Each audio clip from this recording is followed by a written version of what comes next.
Here's me hoping my sound is okay. That sure sounds loud to me. I'm gonna lower it just a bit. Okay. Alright. My next game is Highway Blossoms. As some of you may know from watching my streams, I am streaming through the entire itch.io bundle for racial justice and equality that they sold back in June. They raised like $5 or $6 million for BLM causes. A bunch of developers donated their product, like a bunch. There's over 1,500 items in the entire bundle, and I am streaming my way through all of them, even the ones that I don't end up liking, or that I know that I will fare poorly at. It's okay. It's okay to start a game and not like it. It's okay to find some games that you really, really like that some people like may not see as important, or you're not a real gamer if you like those kinds of games. I get accused of that kind of thing a lot because I'm not. First of all, I suck at video games for the most part. I get lost.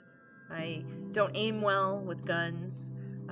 So anyway, but this is, it sounds like it's more of an interactive storytelling adventure. We shall see.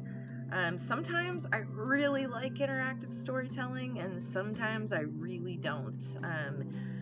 I'm starting, since I've been streaming through all this stuff that I wouldn't usually play, I'm starting to figure out, the kinds of things I like to play as far as interactive novels and stuff like that. So let's see what this interactive novel has for me. I'll go to new game.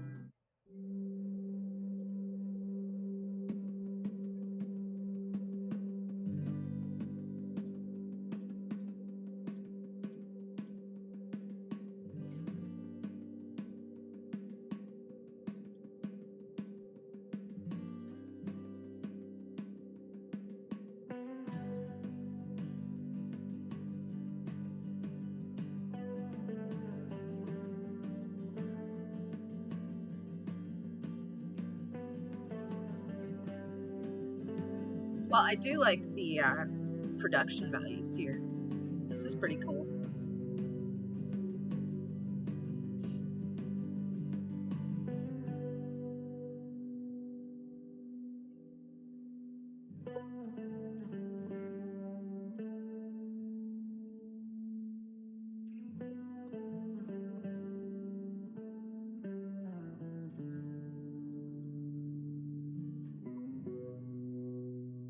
I will say I'm not the hugest fan of like this kind of anime art style. But all right, the music ends, the cassette clicks to a stop. I've listened to it so many times, I've even memorized the placement of the static from the song's original broadcasts. I'm worried the deck might eventually eat the tape, but it never happened to him, no matter how many times he played the damn thing, so I'm not too scared. It used to drive me crazy. Every day he played it over and over again. Sure, he would throw on something different after a few loops, but soon enough he'd switch back and the cycle would repeat itself. Sometimes I think he would do it just to mess with me. I would be in the back in bed, smothering a pillow over my head to block out the music. He would just turn it up louder, even during all-nighters. That was so like him. Even near the end, when we had to finally settle down, he was still pulling that kind of crap. I'd come home from school sometimes, and the police would be at the door because the entire block had called in a noise complaint. He said it was because he was hard of hearing, but I know he did it just to get a rise out of the old grouches who lived nearby. I think that was his worst fear, ending up just another bitter sack of bones. So he did everything in his power to be the exact opposite, right up until the end. Of course, that meant I would always deal with the fallout. I can't imagine what the neighbors thought, seeing a little girl go door to door, apologizing for some old man who decided it would be funny to put plastic flamingos all over their award-winning lawns. I can't help but smile just a little, even if it does hurt. I take a sip of my coffee. Outside, a heat haze shimmers over the never-ending oceans of sand.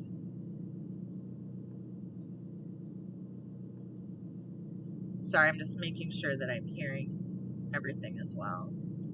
So much desert. Even Roswell was just rock, sand, and a few shacks, all alien-themed, of course. Didn't see any UFOs, though. I'm not used to how dry everything is. Even with the AC on high enough to rip off my eyebrows, I'm still all sweaty. Guess that's what happens when you laze around in snowy Colorado for a decade. In that regard, the desert is a nice change of scenery. I don't exactly hate it. New sights are nice, especially since his health didn't allow him to do a lot of traveling when I was a little girl. I could see myself getting used to this. Well, maybe in another 15 years when I have everything paid off. Ah, damn it, Amber, snap out of it. You can worry about that later. This isn't your trip, so stop being so selfish. I push the eject button. I take the tape out and look it over, probably for the 20th time today. Years worth of brown stains and greasy fingerprints are smudged all over, making it feel grimy to the touch. Still works like a charm, though. There are more cassettes in the glove compartment, a mixture of mine and his. Mostly his.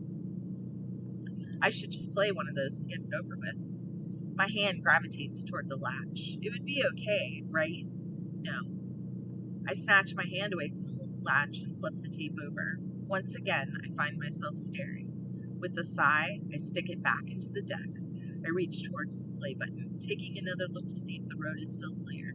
Like always, it... Uh-oh.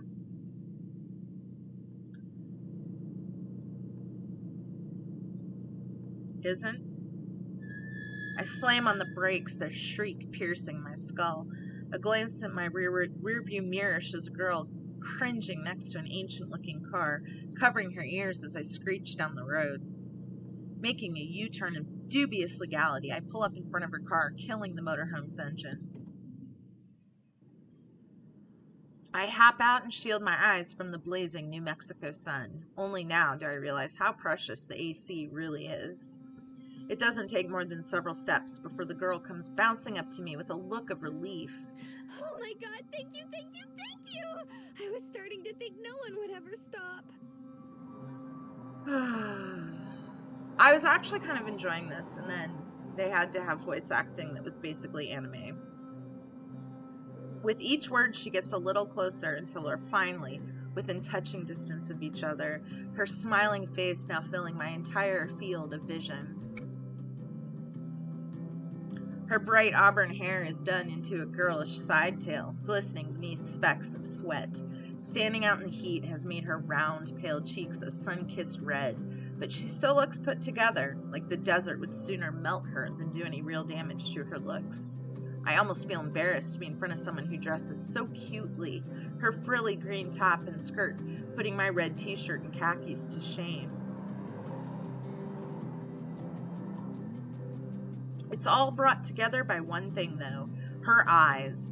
They're blue, vividly blue, deep and rich, complementing the traces of her misty perfume as she gets closer and closer. Too close, too close, too close. I scramble back and cough, trying to hide any awkwardness. No problem. What's she doing out here alone? Driving through? Hell, is she even alone? I peer off into the plains on the side of the road, half expecting a guy to pop up from his hiding place now that some idiot has fallen for their trap. That idiot being me, of course. But much to my surprise, no one does. Instead, the girl continues to stare at me, smiling as she patiently waits for my response. I glance behind her, focusing on her car. So what's the issue? Your car breakdown? I think so, yeah. Hopefully you can hear that. I was driving and I just kind of... Stopped. Yeah. She lowers her head in shame, eyes fixated on her feet, kicking the dust around her. I'm not much of a car buff, but I can take a look at it.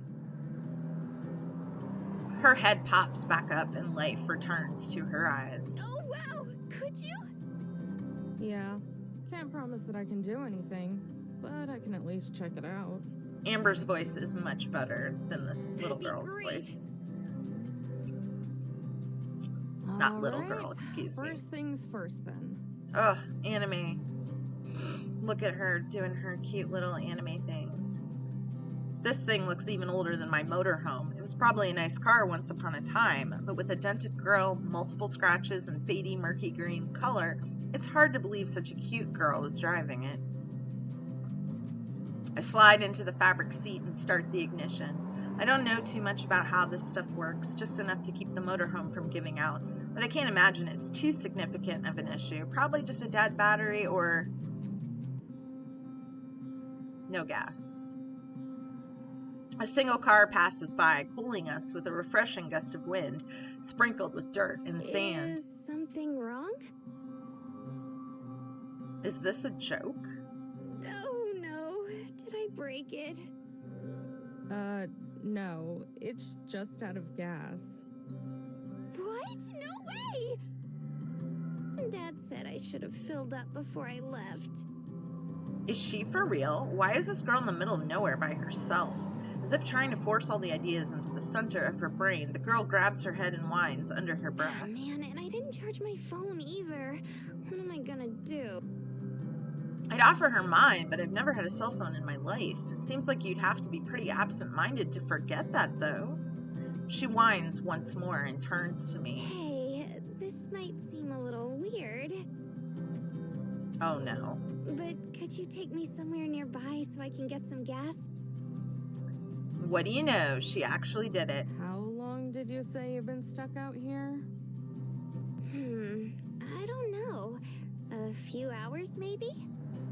I've been trying to wave down everyone who drives by, but you were the first to stop.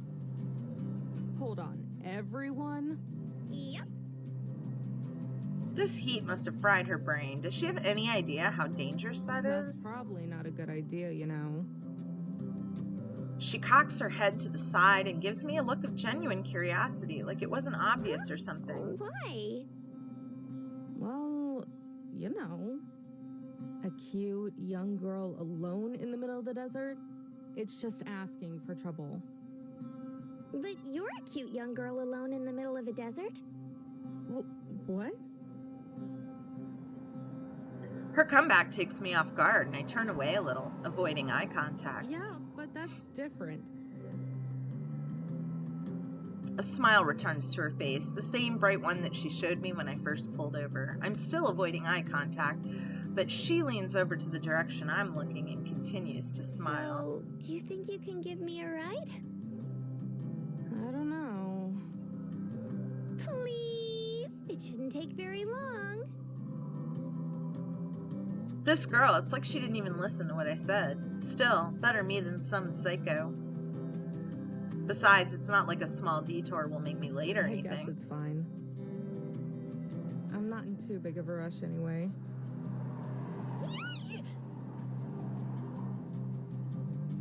Before I'm even finished, she's springing off the ground, bouncing to the motorhome. Hey, wait!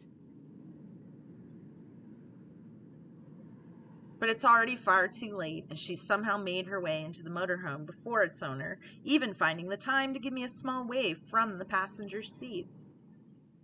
I heave a heavy sigh, rubbing my temple as I climb back up into the driver's seat. The key is still dangling in the ignition.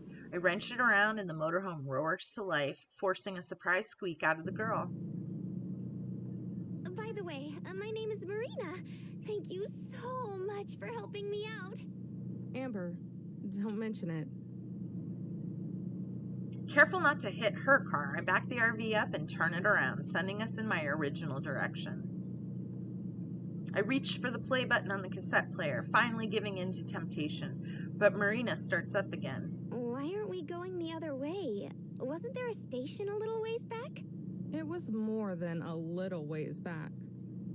I saw a sign a few miles ago that said there was a station not too far from here, so we're going there. Oh wow, I didn't even see that. You're really observant. Yeah, or you're just really oblivious. Not really. Silence falls between us, the roaring of the engine and swishing of the wind from outside being the only sounds. I take that as my cue and reach for the cassette player once more, finally give... How do you even drive this thing? It's huge. Marina spreads her arms out like an eagle, unfurling its wings, almost bopping me in the head in the process. I clear my throat and grab her arm out from the air, gently placing it on her It's not lap. that bad. You get used to it. She tilts her head to the side and gives a light grunt as if saying, "That's so," and we return to the silence of before. Again, I reach for the cassette play. So what are you doing out here? Are you going camping? Seems like what you're doing is fun. I take a deep breath and hold it on as long as possible before letting it out. Just traveling. What about you? Why are you out here? Oh, well, it's kinda silly. She scratches her head and lets out an embarrassed laugh before staring at her feet. She quiets down and surprisingly stays quiet. Well, looks like that worked.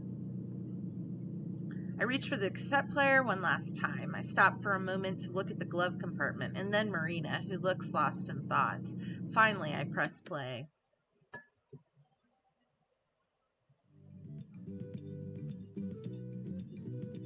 A pleasant little chime greets me as I enter the station, Marina trailing closely behind. The drive was quiet after I turned the music on. Turning the tables on her and asking what she was doing out there seemed to throw her off. I didn't mean to come off as cold as I did. It's just been ages since I've had a conversation, beyond accepting some half-hearted condolences. Though to be fair, I haven't really wanted to hold one. The guy behind the counter is busy ringing someone up, so I set out in search of a gas can. The store is one of those big mini-mart places made specifically for travelers. It's surprisingly clean for a place surrounded by sand. Every corner has an unnatural sanitary shine accompanied by the scent of citrus cleaning product. Hey, they have cola flavor here. I turn and find Marina clutching the slushy machine, her eyes widening like a cat's when tempted with yarn. I will tell you, Coke freezes are awesome. Like that is me, Faye Mom, saying that. Don't most gas stations have it? She shakes her head, but doesn't take her eyes off of the machine. All the places back home only had cherry and raspberry. When we got sick of them, we just had to mix them together. But Marina finally turns to me, wearing a face of pure, concentrated sadness. I left my wallet in the car. It's the saddest thing I've ever seen. Just looking at her, I can feel my heart break. Wait a second. How were you expecting to pay for the gas? I don't know. I just remembered. How did she last 5 minutes out in the desert? Fine, I guess I'll pay for it. Really? Yeah. And grab yourself one of those slushies too. But make it a small one. Her pure, concentrated sadness melts into pure, concentrated happiness. You're the best, Amber. She grabs a cup and holds down the button until the slushie overflows and drips down the side. I was going to pay for the gas anyway, but I'm hoping the drink makes up for the drive over. I spot the gas cans and with Marina happily sipping her drink, grab one and head for the counter. The guy at the register is still ringing up the same girl. Lines of flimsy plastic bags line the counter, filled with a mixture of off-brand junk food and gardening tools. He scans the items as the girl digs through her wallet, her bandana-wrapped head pressing a phone against her shoulder. Aren't you supposed to be the badass mechanic? What good are you if you're not? Wow, she's not wearing clothes. She swipes out a card and hands it to the cashier, more interested in staring at her nails than looking at him. How the hell would I know? Have the squirt check underneath if you're so curious. On the other end of the line, I can hear the faintest of squabbling. I can't make out anything they're saying, but the tone sounds worlds more tolerable than the girls. If it's that old, then I say do it. Cash is cash. It's not like anyone's gonna care. Better not take as long as last time, though. I'll be waiting for... The girl slips her phone back into the crevices of her dangerously unzipped jumpsuit. What little clothing she has underneath looks like it's going to burst from the slightest movement. Not my type, especially with that personality, but it's hard for me to do anything other than stare. The attendant reaches out to help with the bags, but the girl snaps them away before he can. She shoots him with a heated glare that burns straight through the man and into the wall behind him. Turning around, the girl looks at us for a second before rolling her eyes, then marches out the door, the bags weighing her down as they nearly scrape the ground. Yeah, definitely not my type. Good luck. Marina and I set the can and nearly empty slushie on the counter. Will that be all? Yeah, sorry for more boring than that other girl. The attendant hacks out a dry cackle and scans the gas can. He flicks his oily ponytail behind his shoulder and then rings up Marina's Been drink. a lot of folks passing through and stocking up the past few days. It's been a good change of pace. I'm guessing that's why you girls are here too.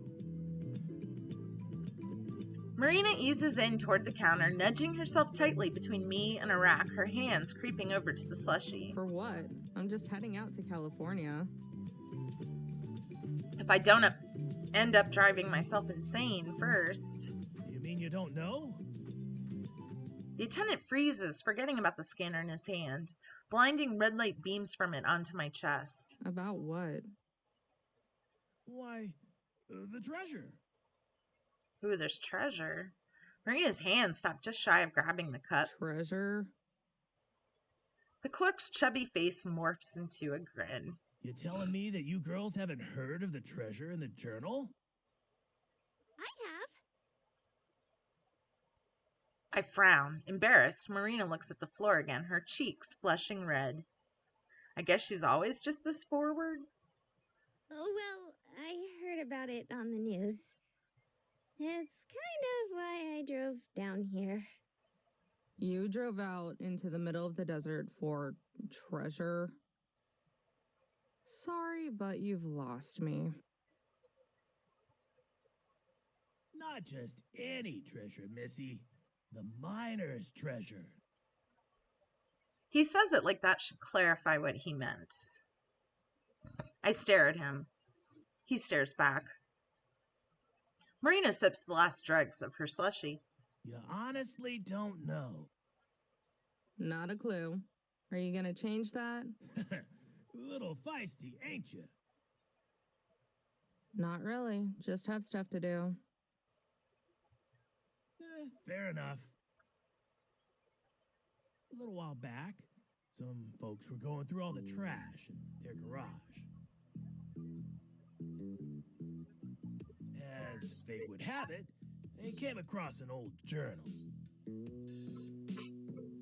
Turns out the thing belonged to their great uncle. Or maybe it was their great-grandfather. I don't know. Some dead old man. I cut him off with a cough, a polite hint for him to either get on with it or quit his yammering. Despite apparently knowing all this, Marina continues to stay focused with rapt attention. Sometimes her drink makes that annoying slurping sound again. Sorry. I'll try keeping it short. Anyway, after flipping through it, they found out that he'd struck it rich during the gold rush. If he struck it rich, then wouldn't the family know about it? They'd have to be pretty well off, right? Oh, I can answer that. He went back home to Missouri without any gold and told all his friends he hid it. By now, the slushie is all gone. Marina tries for one last sip, but all that's sucked through the straw is air. She peers down into the cup and blows out a small sigh. Music's pretty good. I keep raising it and lowering it. I'm never good at these, streams and the sound, so No one believed him, though. I'm just trying to make it so you can hear their voices, yet still hear me through the fan going real hard. I raise an eyebrow. If even this girl knows about it, then I must be more out of the loop than I thought. Well now, looks like Sister here has been doing her research. Mm-hmm. The attendant leans into the counter and smirks. Story goes, he wanted to eventually move his family out west and dig his gold back up along the way, but kicked it before he could. He slides his thumb along his neck and makes a cheesy sound effect to go with it. Marina giggles, but I just keep staring. The folks that found the journal ended up selling it to some hotshot publishing house. Now everyone wants to retrace his steps and find the treasure. Shipments have been selling like hotcakes. Just got ours last week.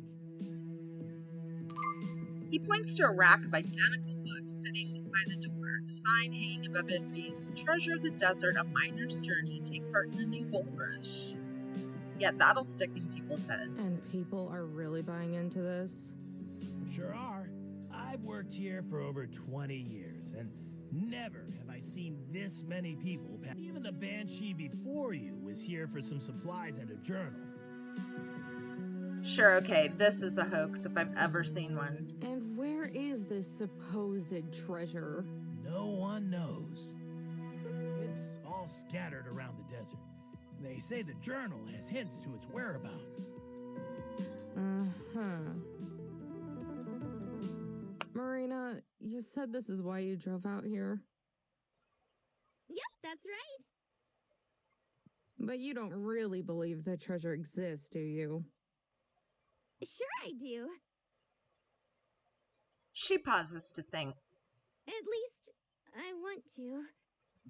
But wouldn't it be super cool if there was treasure? Sure, it would be cool. But there's a good chance there isn't. And even if there were, do you know where to start looking? No, not really. I never got that far. I don't even have a copy of the journal. She lowers her head like she knows there's a good chance what I'm saying is true. But I have to try. Her voice is soft and quiet, but there's a faint glow of determination behind it. It makes me feel ashamed for scolding, but the idea that she dropped everything for treasure is insane. To her credit, she did a little research, but that's canceled out by driving into the desert without a full tank of gas. She wasn't prepared at all. The people who care about her must be worried sick. I barely even know her, and I'm worried. Aw, don't be too hard on her, Missy. After all, who could resist a good treasure hunt? He looks to Marina and gives a big gummy grin, courtesy of his missing teeth. Ain't that right, sister? Marina springs back with a smile of her own. That's right!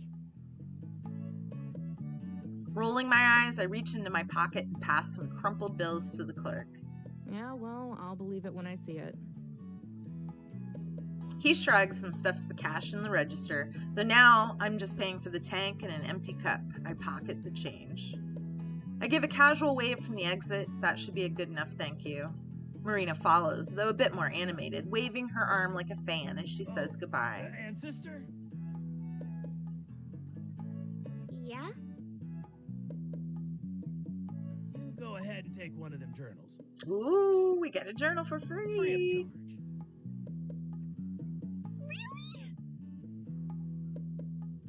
Marina lights up like a firecracker and bounces up and down like she's a kid again. Oh, wow! Thanks, mister! In one swift motion, she swipes one of the remaining books off the rack so fast that I swear my eyes are skipping frames. Hey, Amber! Look! He gave me one for free. Yeah, I see it. I tune out her chattering and nod as we walk out to the parking lot so we can finally get the fuel. The attendant shouts one last thing, his voice fading behind the glass of the closing door. Luck on your trip.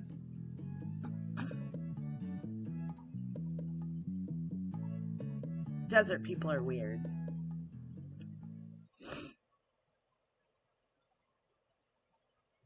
No way.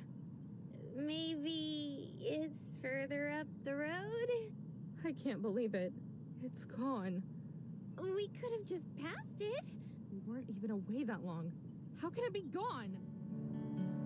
We stare at the empty space that once housed a certain ugly green car. I look in every conceivable direction, but there's nothing but an ocean of sand and a never-ending stretch of road. Was it towed? No, not out here, not this quick. Where the hell did it go? Yeah, that is kind of weird, isn't it? Marina's hands rest against her cheek as she looks on with only mild confusion, like she's trying to solve a small mystery. Your car is missing! That's more than a little weird. Well, it's actually my big brother's car. He just lent it to me when he left for college. Oh, well that makes everything better then. Really? No! I let out a heavy sigh and pressed my fingers to my temple, attempting to massage away the stress and irritation. It was probably stolen. We'll need to call the police. You have a phone, right? I do, but... Her voice trails off a cliff. What she said earlier echoes in my head. That's right. You said it was dead. And I'm guessing you left it in your car. Yeah. Well, that's just great. Don't you have one? Nope, never needed one. Afraid no one would call you? Oof. That was rough. Not quite. I shield my eyes and look up at the dry sky. Its color has shifted to a glowing orange as the sunset begins to settle over the distant valley peaks. It's going to get dark pretty soon. Don't worry, Amber. I would call you. I can't just leave her. Even if she did have her phone, it would take forever before anyone could get out here. She'd go from burning up in the heat to freezing out in the cold within a few hours. Plus, if there are people around who would steal cars, then there's no telling who else is out here. I can already see how all this would go down. She would be huddled on the side of the road trying to keep warm. A pack of coyotes would be howling all around her, closing in. Then, from down the road, a starved creep would pull up in a trashy old pickup truck, open his door for her, and... oh, God. Hey, where are you from? If you don't mind me asking. Oh, I'm from Carlsbad. She pauses for a moment. Or at least kind of close to it. It's a little out of the way. Carlsbad? You're from California? No, silly. Carlsbad, New Mexico. Oh, right.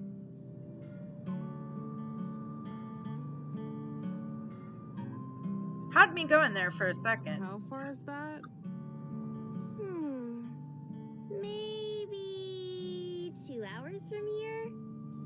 Wow, you didn't get very far at all, did you?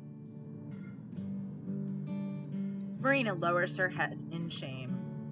I never really seem to. Though I'm not really one to talk, I've been on the road less than a day. Would have gotten further if traffic on the I-40 wasn't such a pain in the butt, or if I didn't pick up Marina. Hey, listen. You don't live too far away. If you want, I can probably give you a lift back home. I prep myself for an explosion of thankful energy and excitement, but there isn't one. Instead, she continues to stare at the ground, her hand now balled up in a fist as she fidgets ever so slightly. Something wrong? She shifts her gaze from the ground and looks me straight in the eyes, drawing a deep, long breath. Remember the treasure we were talking about at the store?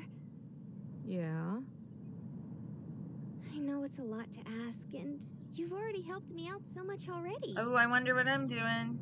But do you think you could take me to the first place the treasure is?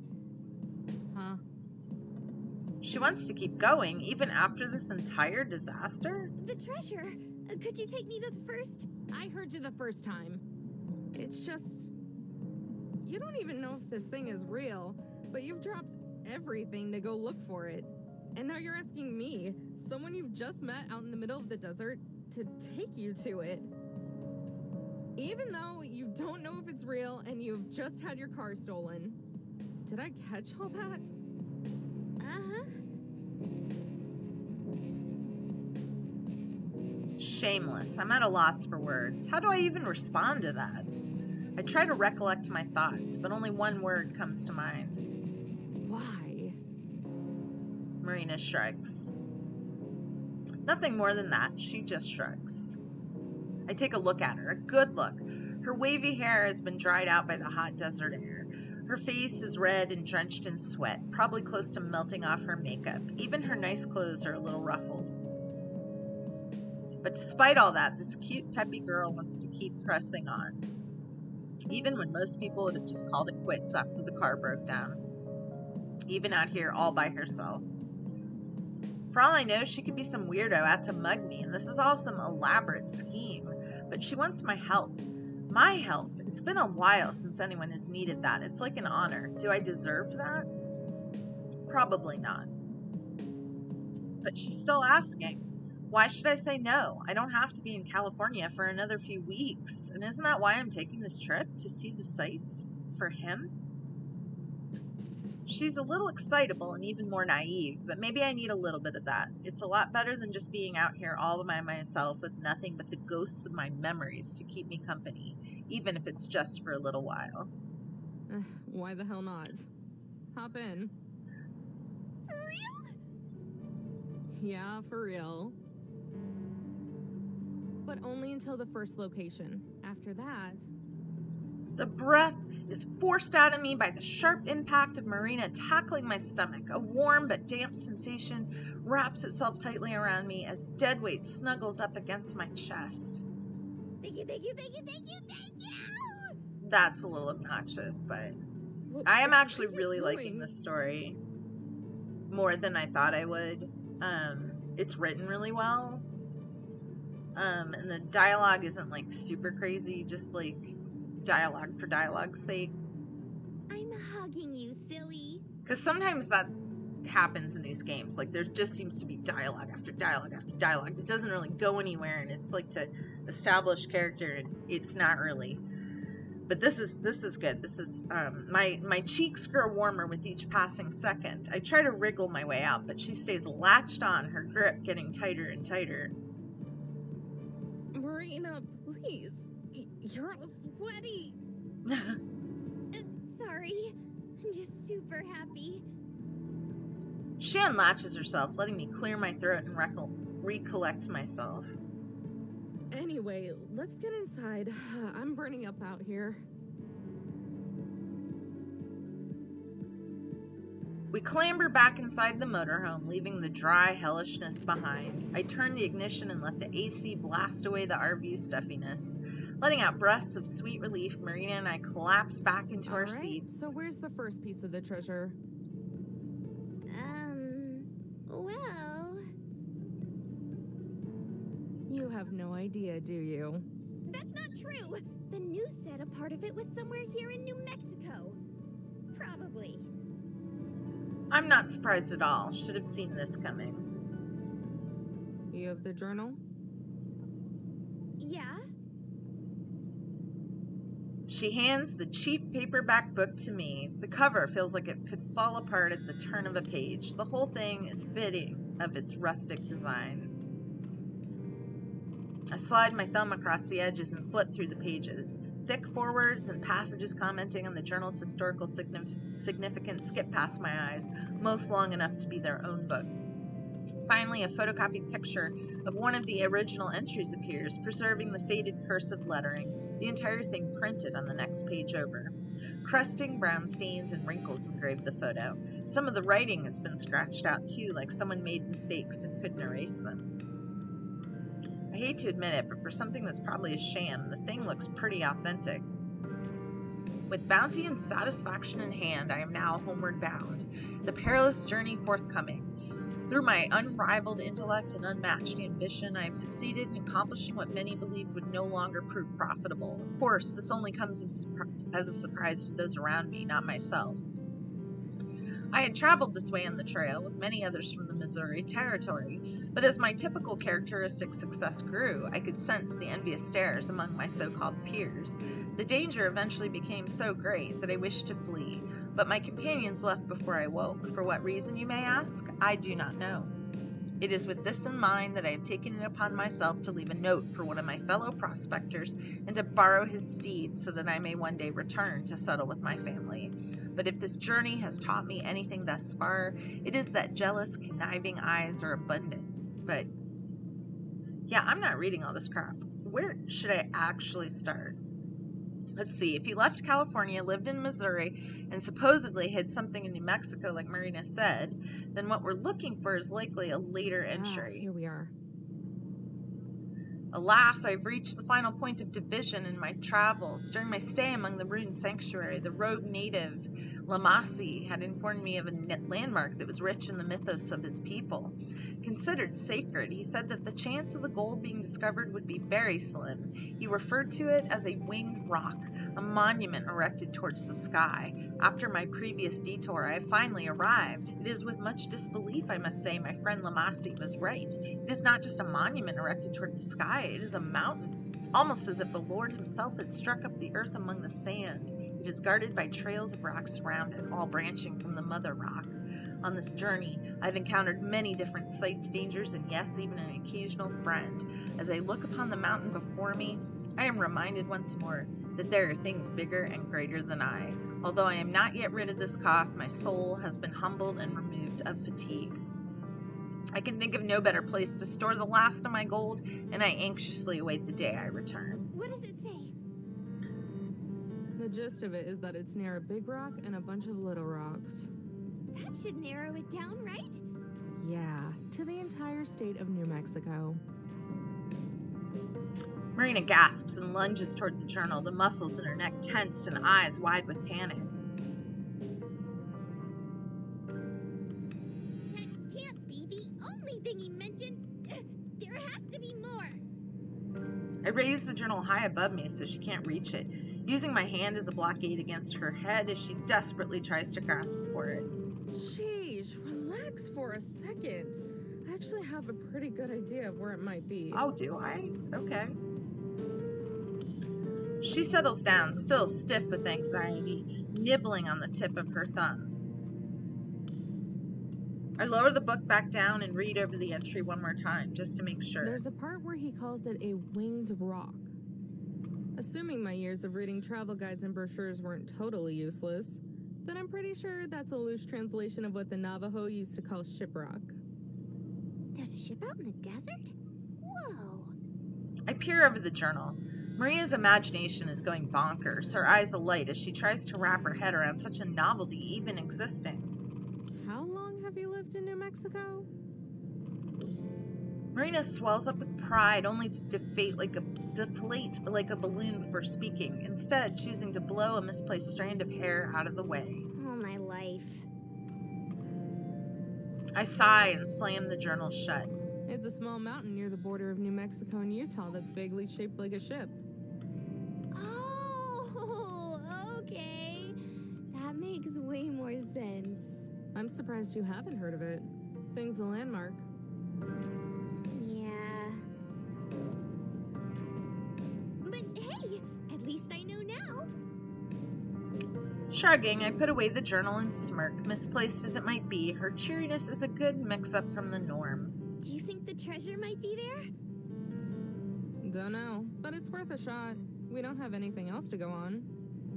Sure you don't want me to just take you home?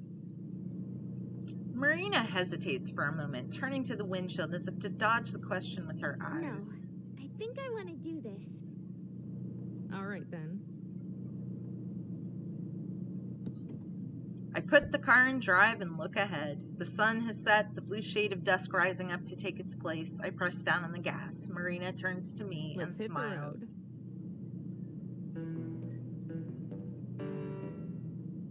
The sun has long set and given way to darkness. Only my headlights remain, illuminating the road and silhouetting the small rock formations around us. Some good music that they used. I've been alternating between the old tape and the new ones, immediately throwing on the old tape after finishing a new one and vice versa. I haven't had any complaints from Marina. She's been sitting at my side the entire time, softly humming off-key to the music. She seems to be the type to just accept things as they are, like with her car being stolen or that treasure, especially that treasure. And to make it worse, it's not just her. Apparently, it's some phenomenon now. Goes to show how much I keep up with current events. but the whole thing smells like a scam. I bet somewhere all the big shots from that publishing house are gathered up in their corporate tower, laughing at the idiots they've ripped off with that book. Christ, I'm even starting to sound like him. The music turns to static before the cassette is silenced by a loud click. I eject it and reach for his old tape again. Marina notices, taking the opportunity to break the long-held silence. So, do you like music a lot? Oh, yeah, I guess. I figured. You've been playing those tapes this entire time. She picks up one of the tapes on the center console and inspects it, going as far as to poke her pinky through one of the holes. Though, I'm not sure what you'd call this type of music. Yeah, I've just been playing whatever. Mostly jazz fusion and alt country. Threw in some new age crap in there for good measure. Most of these are mixtapes I made when I was little. Cool. Any names I'd recognize? She peeks at me through the holes of the cassette, wearing a wide, genuine smile. Probably not. Aw, come on. Try me. Why not? Maybe I'm not giving her enough You credit. know, Gabriel, Gertu, Weather Report, Donovan, Metheny. Marina gives sage-like nods and grunts of understanding as I list off the names. You have no idea who any of them are, do you? Not a clue. That's what I thought. Sorry. I usually listen to whatever's on the radio. Crack a slight smile. It's alright. I could see how it might be hard to get into. My Gramps used to call it road trip music. Oh, the Gramps. I still think it's nice, though. It's making you really happy. You think so? She taps her finger gently against my cheek. I pull away a little, but let her do it anyway. Yeah. Why else would you be smiling? I've never really thought of whether it made me happy before, but I do know it made him happy, so that's good enough for me. That's actually why I'm going to California. You know, for a music festival. Oh, I'm going to a music festival. Cool. For real? Where? Not far from Palm Springs. Palm Springs? Like the actual Palm Springs? Don't know if there are any other Palm Springs in California, but yeah, they do it every year for a few weekends. I went to my first concert a little before I graduated. All right. I'm going to actually save here. There's a little save button. Let's see. Save. I think I just saved.